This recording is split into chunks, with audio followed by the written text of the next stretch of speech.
नमस्कार, KP news 24/7 में आपका स्वागत है। सबसे पहले सभी देशवासियों को रामनवमी की ढेर सारी शुभकामनाएं। पहले देखते हैं मुख्य समाचार। आज बीदर में रामनवमी धूमधाम से मनाई गई। मुख्यमंत्री ने बसवा कल्याण दौरे पर किसानों से की मुलाकात। भाजपा नेतृत्व ने राज्य इकाई मंत्रियों से विकास के एजेंडे को उजागर करने को कहा। कांग्रेस ने फिर उठाई हाई प्रोफाइल बिटकॉइन घोटाला, कहा FBI के अधिकारी भारत में हैं। प्रधानमंत्री मोदी ने दी रामनवमी की शुभकामनाएं, बोले जय श्री राम। महाराष्ट्र में लाउडस्पीकर विवाद गहराया। मनसे कार्यकर्ताओं ने शिवसेना भवन पर हनुमान चालीसा का किया पाठ।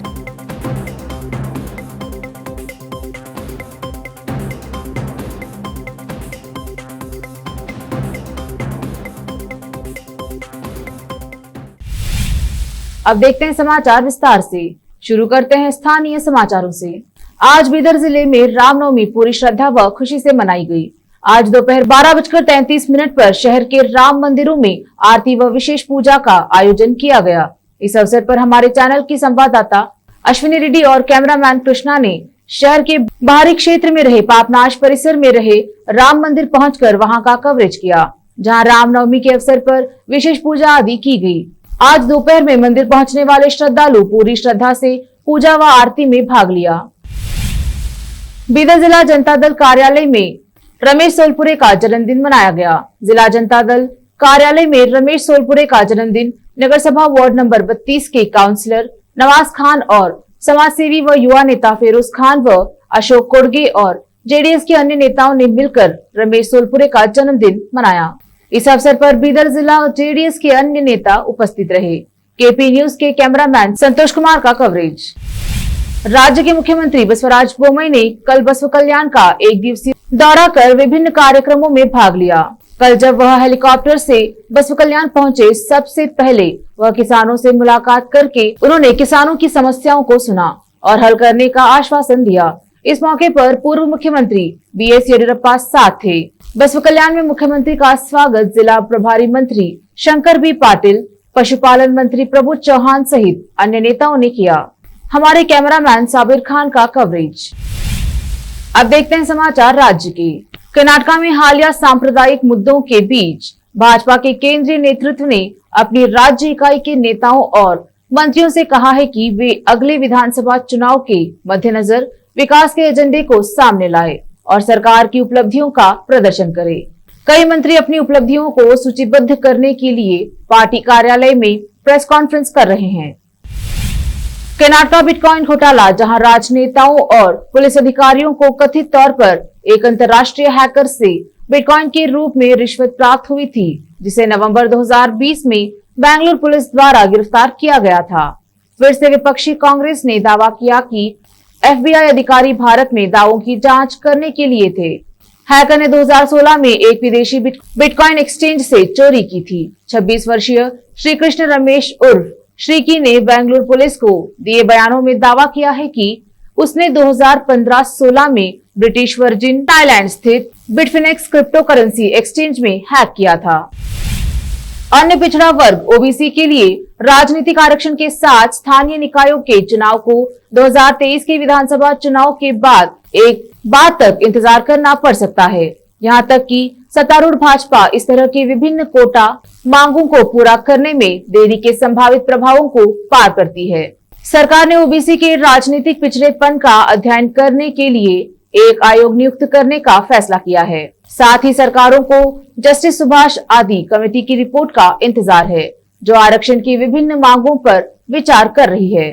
अटकलों के मुताबिक बीजेपी के केंद्रीय नेतृत्व ने बसवराज बोम्मई प्रशासन को आरक्षण के मुद्दे से निपटने के लिए अपनी नाराजगी से अवगत कराया है। कर्नाटक भाजपा नेता और MLC N रविकुमार ने शनिवार को बेंगलुरु के पुलिस आयुक्त कमल पंत पर यहां एक 22 वर्षीय युवक की हालिया हत्या के बारे में झूठ बोलने का आरोप लगाया है और दावा किया कि पीड़ित के परिवार ने कहा था कि यह घटना इसलिए हुई क्योंकि उसने ऐसा नहीं किया। उर्दू जानते हैं। अप्रैल को गृह मंत्री अरागा ज्ञानेंद्र ने हत्या के समान कारण का हवाला देते हुए एक विवाद खड़ा कर दिया था। लेकिन बाद में यह कहते हुए इससे पीछे हट गए कि यह घटना वास्तव में रोड रेस पर थी और उनका पहले का बयान गलत था, क्योंकि यह स्रोत आधारित प्रारंभिक सूचना पर आधारित है। अब लेते हैं एक छोटा सा ब्रेक, जल्द लौटते हैं ब्रेक के बाद। हिंदुस्तान के हर कोने में हम हैं मौजूद। 24 घंटे हालात पर गहरी नजर, खबरों से जुड़े चुपते सवालात और आपको दिखाता है धार्मिक, सामाजिक, राजनीतिक, लोकल और इंटरनेशनल न्यूज की सबसे बेहतर कवरेज, जो आपको रखती है हर पल बाखबर। देश और दुनिया भर की खबर के लिए देखते रहें KP news 24/7। Noor education trust Bidar की ओर से चलाए जाने वाला Noor MEd and BEd college Bidar, recognised by NCTE Delhi and affiliated to Gulbarga University, Gulbarga. Admission are open for the academic year 2021-22. विशेषज्ञ और सक्षम शिक्षकों द्वारा शिक्षा प्राप्त करने के लिए नूर एमएड एंड बीएड कॉलेज में दाखिला लें और शांत वातावरण में शिक्षा प्राप्त करें। बीदर शहर में बेहतर शिक्षा का एकमात्र केंद्र Noor MEd and BEd college, Shahpur gate, Bidar. Phone numbers 9945283920, 8482221297। रोगियों की सेवा और देखभाल करना जहां बड़े सम्मान की बात है, वहीं ये एक सम्मानीय पेशा भी है। इस पेशे को अपनाने वालों को नर्स कहा जाता है और इसका प्रशिक्षण लेने को नर्सिंग कहते हैं। इस नर्सिंग कोर्स की शिक्षा लेने के लिए सुखद वातावरण और अच्छे प्रशिक्षण केंद्र की आवश्यकता होती है। नर्सिंग कोर्स की शिक्षा देने वाला बीदर में एकमात्र केंद्र है श्री नानक झिर्रा साहेब फाउंडेशन बीदर की ओर से चलाए जाने वाला Shri Nanak Jhirra Sahib college of nursing, affiliated to Rajiv Gandhi university of health science Karnataka, जहां पर विशाल क्लासरूम, बेहतर प्रयोगशाला, कम्युनिटी लैब, न्यूट्रिशन लैब, विशाल और सुखद वातावरण में नर्सिंग की शिक्षा देने की सुविधा, विशाल और सुंदर कॉन्फ्रेंस हॉल, हवादार और बड़ी सी लाइब्रेरी के साथ साथ सभी प्रकार की उपयोग की जाने वाली सामग्री के साथ एनाटॉमी लैब और एडमिनिस्ट्रेशन ऑफिस उपलब्ध है। Vice chairperson Mrs Reshma Kaur की देखरेख में चलाए जाने वाला और प्रिंसिपल मिस्टर महांतेश की निगरानी में बेहतर नर्सिंग ट्रेनिंग का एकमात्र केंद्र Shri Nanak Jhirra Sahib college of nursing, near Nehru stadium, Bidar. Admission are open for the academic year 2021-22. Phone number 08483228272.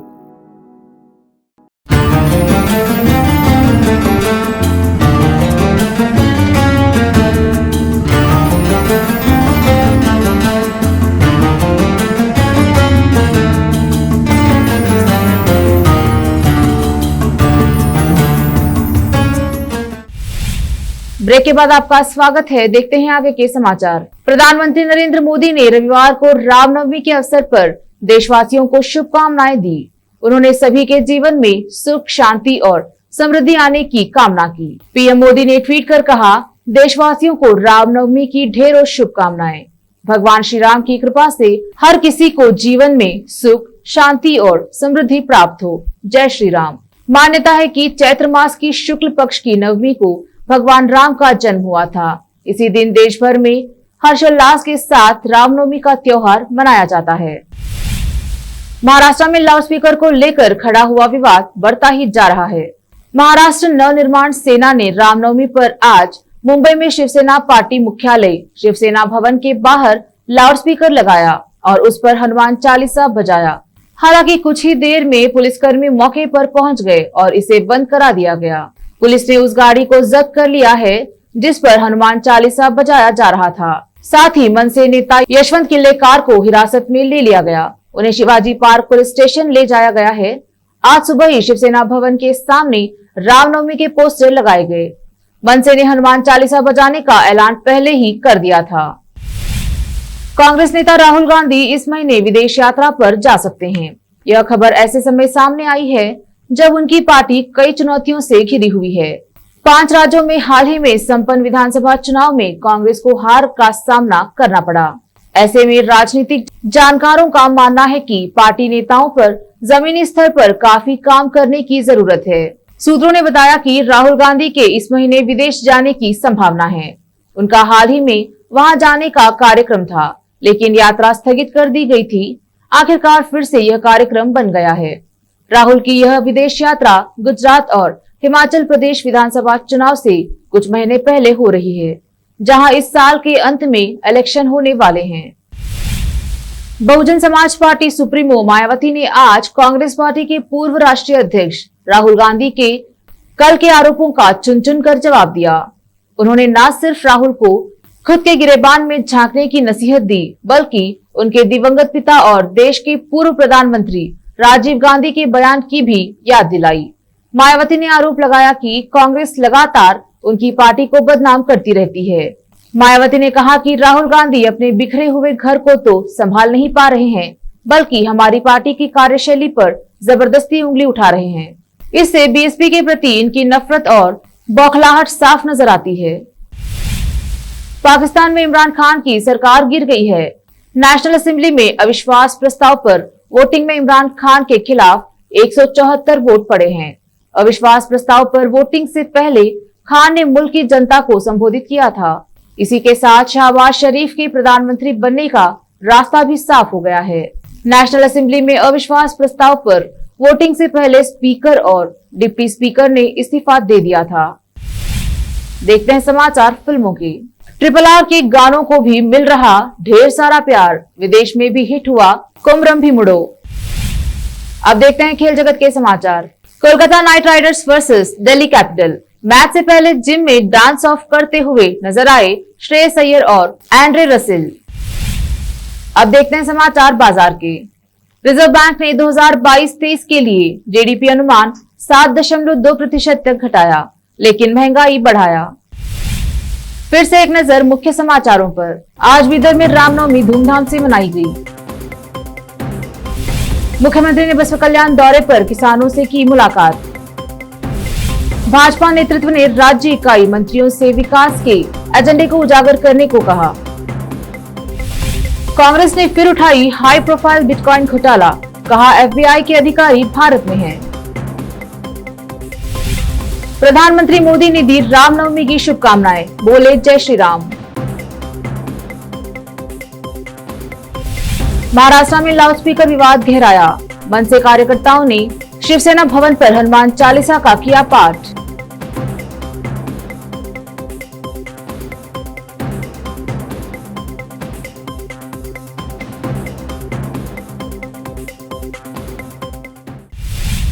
KP news में इस वक्त इतना ही। अन्य समाचारों के लिए जुड़े रहिए केपी न्यूज 24/7 से। फिर मिलेंगे कुछ और समाचारों के साथ। धन्यवाद।